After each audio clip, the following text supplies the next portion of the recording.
wondering whether there's been a success in coalescing seniors into a loud and impactful political constituency. I'd be curious, what percentage of our residents vote? A small percentage. And is that a dynamic that you see spread large that impacts negatively seniors' abilities to get to the top of a political agenda? So, interesting question.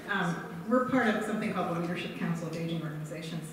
Meets monthly, 70 organizations in Washington that all care about aging in some capacity. And at the last meeting, which was a couple weeks ago, somebody from Lake Communications, I guess, one of the Lakes group came, talked about recent polling that they had done.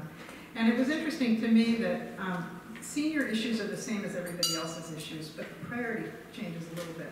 There's less of a concern about sort of these broad security issues, terrorism and other things, than with younger population, but they're just as concerned about economic security. They're very concerned about taxes. They're also concerned about sort of climate change issues. They're concerned about that because they're concerned about leaving a cleaner planet for their grandchildren. So they have different reasons for being concerned about those issues. I think the answer to the question of does somebody change parties when they become older? No. We haven't seen evidence of that. We do know that they vote. We do know that those over 65 are more Republican than they are Democrat. But they do come out and they do vote and they do care. Yep. Tag along question along those lines. As part of trying to implement this political change, are you partnering with organizations like ARC that has an incredible capacity? We do work with AARP. We work with, we align with them on quite a few policy issues. And I would say of the ones that I described to you, we're aligned with them on all of them. Right now, their single issue for this election campaign is Social Security, and they're putting all of their energy into Social Security to ensure that it doesn't get eroded in any way, that people really do understand the important issues around solvency of Social Security going forward. Once the election's over, they will broaden their agenda and work closely with them. Absolutely, they're a powerhouse in Washington. And it's interesting, when you go to the Hill and you're talking about an issue, one of the first questions you'll get is, where is AARP in this issue? So we better be aligned with them. Yeah. Along those lines, do you have a position on how you think Social Security should be broadened or protected? You know, we haven't taken a formal position on it. We've talked a lot about the merits of increasing the cap and whether or not that is the solution. And I think sort of the conventional wisdom in Washington right now is that is a good solution to the solvency issues around Social Security. But these solvency issues aren't new. I mean, they've been around for a long time. So they're gaining some urgency because they're being talked about on the campaign trail. Yeah. It seems that on the local level in New Jersey, we are greatly disadvantaged in terms of even means-tested programs that help seniors remain at home and get the services that they need. People who do not have, they have very limited resources. There's a 2-year waiting list for a subsidy program for in JAC program where you can have up to $40,000. 2-year waiting list. Transportation is a real problem. And then, next door in New York, Medicaid, community Medicaid, provides an enormous amount. I just heard, which I had, and I've been in the field for a long time, I didn't realize Medicaid, New York Medicaid is now paying family caregivers for care, which is, one of the more innovative steps, I think, newer steps. They need 12 hours of home care a day so that family members can go to work. But and it's very frustrating to have so limited resources, and it forces people prematurely into nursing homes. I think it's one of the great inequities in our system is the tremendous differences from state to state. But not only what Medicaid covers, but what the reimbursement rates are for Medicaid. Oh, well, I mean, it's just enormous. if you look at the country as a whole, there's been a huge shift from Medicaid paying for nursing home care primarily to now covering more Medicaid dollars go to home and community-based services than nursing care across the country as a whole. Not every state, that's true, but I suspect it will be over time. But it's, you've hit the nail on the head. That is a huge problem. Like I have I'm a care manager, a licensed social worker, and I have to work with people with chronic progressive illnesses, sometimes even like at 59 years old, and we have to balance, how much money she can spend down at home and jeopardize her future care in a nursing home prematurely. And so it's a tough one. And I guess, politically, what are the answers? New Jersey always seems to be behind. No matter what we do, we're the last ones to license social workers. Right, well, I think, part of our reason for having this big focus on long-term services and supports financing is because the system is so broken. And Right. we need to create a much better path forward, both for families, so you're not having to figure out whether to spend down or not, but also for the Medicaid system, which is just going to be, it's broken now. It'll be more broken if we don't find a way for middle-class families and individuals to pay for their long-term services and supports. And it's, we've been talking about this in Washington for about 5 years, and it's beginning to resonate. I mean, it's at least the policy community is talking with almost with one voice on this issue, which is a really good thing. It used to feel very lonely. Just to follow up on that, I think like 15 years ago, there was a big wave of encouraging baby boomers to get long-term care insurance. Mm-hmm. The answer is going to be long-term care insurance. Do you really, what is your comment as far as that? It's the long-term care insurance industry is teeming and shrinking. There are fewer and fewer carriers who are writing policies. And we've been talking to particularly Genworth, which is the biggest player, still small number of policies that they have, about becoming a little bit more creative in thinking about how do you get people to buy it earlier, take the middleman out so you can reduce some of the transaction costs, and cover more benefits. What they're afraid of and what they're facing now is their legacy policies. People who bought long-term care insurance 20, 30 years ago who are now approaching the time where they're going to need those benefits. And what the insurers are really afraid of is what they're going to have to pay out. Because it's interesting, unlike health insurance, you pay for it and you use it right away. Life insurance, you pay for it, you don't use it right away, but you know what you're going to have to pay out at the end. With long-term care insurance, from the insurer's perspective, there's a lot of uncertainty. What am I going to have to pay out and when? And is everybody going to need high-cost nursing home care at the same time? All of my policies, and they're scratching their heads. Can't quite figure out whether they figure this out sooner. But so we've been engaged in dialogue with them, trying to figure out how do we get you in this game in a meaningful way? Because long-term care is an insurable event. I think there's no question about it. So then how do we create a viable private market coupled with some public programs to cover the catastrophic costs, which would help the private markets really, I think, get it. So it's definitely, the solutions are a combination of things. There's not one silver bullet here. But I think the long-term care insurance field does understand that they have an opportunity here to rethink how they've gone about this.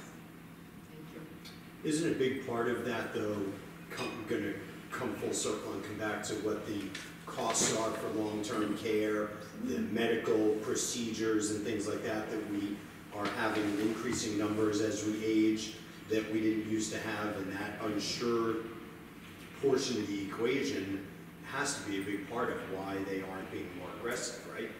Well, the medical procedures are covered by Medicare Well, true, or MedSup. right. But then the ensuing, you're living longer, so more people need the care. Right.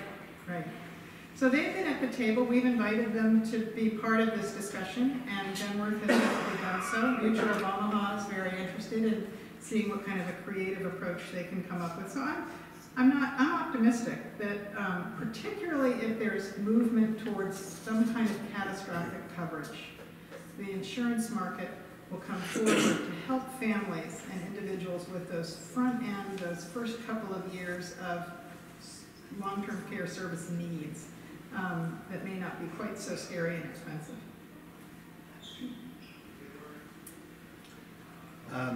I have a hypothetical for you. Okay.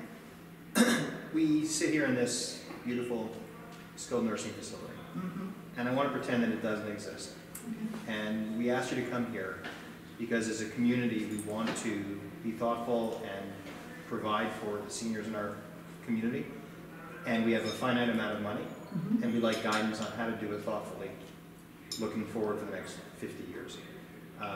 One option would be to do what people did here many years ago, which is build this. Another option might be something else. And you know, when you take into account the sort of financial trajectory that you hinted at, it makes this kind of an undertaking different and perhaps less protected than it would have been viewed 20 or 30 years ago. So if we said to you, we'd like to figure out how to take care of our parents and grandparents now and in the future, and we have some amount of money and a lot of good intentions, what should we do? Where would you point us? Well, I think, so I think that there will always be a need for nursing homes. But I think if you look, and Carol, I'd be very interested, if you looked at your resident population over time, you've got probably a very different shorter term stays, except dementia, probably a lot of short-term rehab. So you're really taking care of a different population than you did before, and I don't see that there's going to be much change in that population going forward. So the rest of the effort, I think, should go to meeting people in their own homes and communities, or providing them with places to live, housing. But the large number of people that came and stayed in a nursing home for 4 or 5 years because they just had no place else to go, we know a lot more about how to care for those people in their homes and communities than we used to. So I think we're seeing a shrinking of nursing beds all over the country, and I think that's largely why.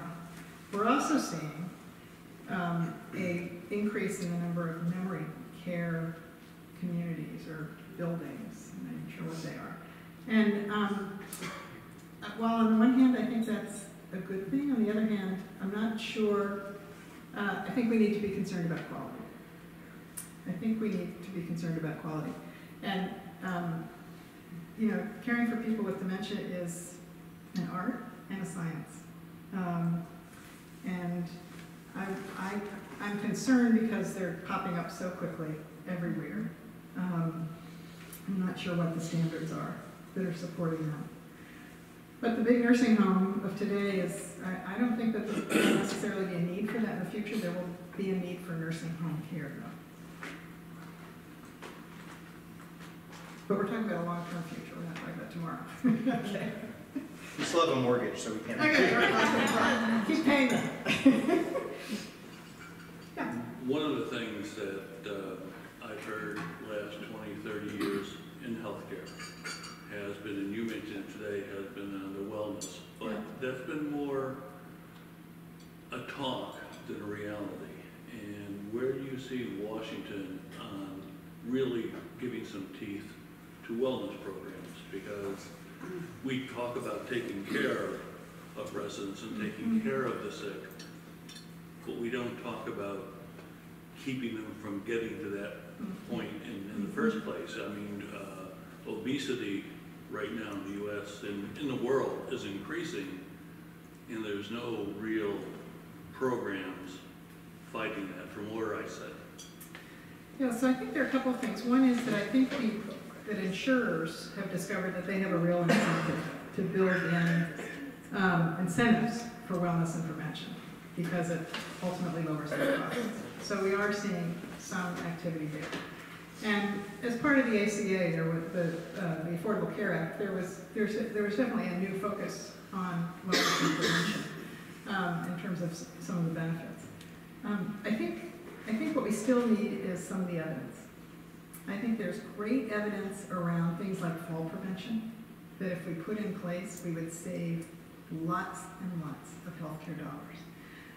But some of the other, like obesity, where we don't quite have, we haven't drilled down to what is the secret sauce that's ultimately going to prevent obesity, or what's the secret sauce that's going to increase longevity.